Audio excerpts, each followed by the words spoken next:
Good morning. The State Department says at least 9 Americans are among the dead in Israel following that Saturday surprise attack by the Palestinian militant group Hamas. In Israel, more than 800 people have been killed. In Gaza, that total sits at 500. Dozens of Israeli women and children have also been reportedly taken hostage into Gaza. Meanwhile, Israel's military says it has retaken control of all communities on the Gaza Strip. This all comes as Congress sits at a standstill, possibly unable to approve additional aid to Israel. At a time when our best ally in the Middle East needs action from Congress, we can't do anything until we get a speaker. The DoD says it is sending munitions to Israel's defense forces as the Pentagon orders military fleets and aircrafts to Israel's coast. Meanwhile, back here at home, thousands of people gathered over the weekend to protest against the ongoing attacks in the Middle East. Our Mel Neonwick is live in Northwest D.C. with reaction from protesters. Good morning, Mel.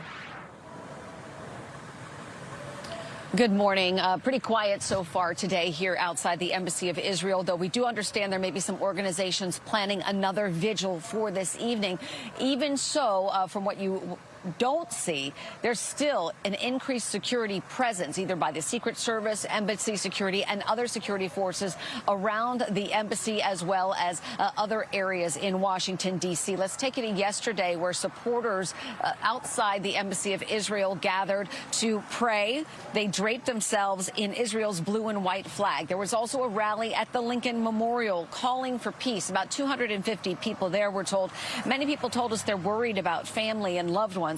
In a country now engaged in violent war, others say they had friends that were caught up in the hostage situation. They're waiting to hear anxiously from them. At the White House, we also had a smaller group of Palestinian supporters who told us they, too, want the fighting to stop.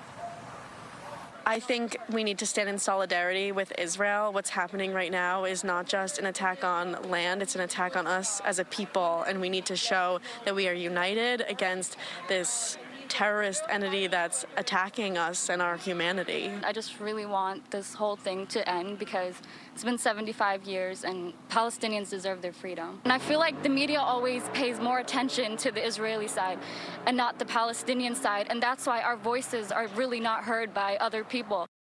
It's okay.